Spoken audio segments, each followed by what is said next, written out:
நிச்சயமாக பானு. தமிழகத்தில் விக்கிரவாண்டி சட்டமன்ற தொகுதியில் தற்போது இடைத்தேர்தலானது நடைபெற்று முடிந்துள்ளது. இந்த இடைத்தேர்தலின் போது நாம் தமிழர் கட்சியின் முன்னாள் நிர்வாகியான இவர் சாட்டை துரைமுருகன் பல்வேறு பிரச்சாரத்தில் ஈடுபட்டு வந்ததால் அந்த பிரச்சாரத்தின் போது முன்னாள் முதல்வர் கருணாநிதி மற்றும் முதல்வர் ஸ்டாலின் பற்றி அவதூறாக பேசியதாக கூறப்படுகிறது. இந்த நிலையில் திருச்சி சைபர் கிரைம் போலீசார் அவரை கைது செய்ததாகவும் கூறப்படுகிறது. தென்காசி மாவட்டம் குற்றாலத்தில் அவர் குளிக்க வந்திருந்த நிலையில் திருச்சி சைபர் கிரைம் போலீசாரால் அவர் கைது செய்யப்பட்டுள்ளார். தென்காசி மாவட்டத்தில் வீராணம் பகுதியில் சாட்டை துரைமுருகன் தற்போது வீடு கட்டி வருவதாகவும் கூறப்படுகிறது.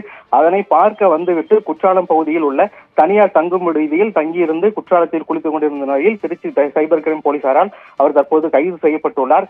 விக்கிரவாண்டி இடைத்தேர்தலின் போது அவதூறாக கருணாநிதி மற்றும் முதல்வர் போது அவதூறாக பேசியதாக கூறப்பட்ட நிலையில் தற்போது திருச்சி சைபர் கிரைம் போலீசாரால் சாட்டை துரைமுருகன் பிரபல யூடியூப் சேனல் நடத்தி வரும் நிலையில் அவர் சைபர் கிரைம் போலீசாரால் கைது செய்யப்பட்டுள்ளது என்பது குறிப்பிடத்தக்கது பானு.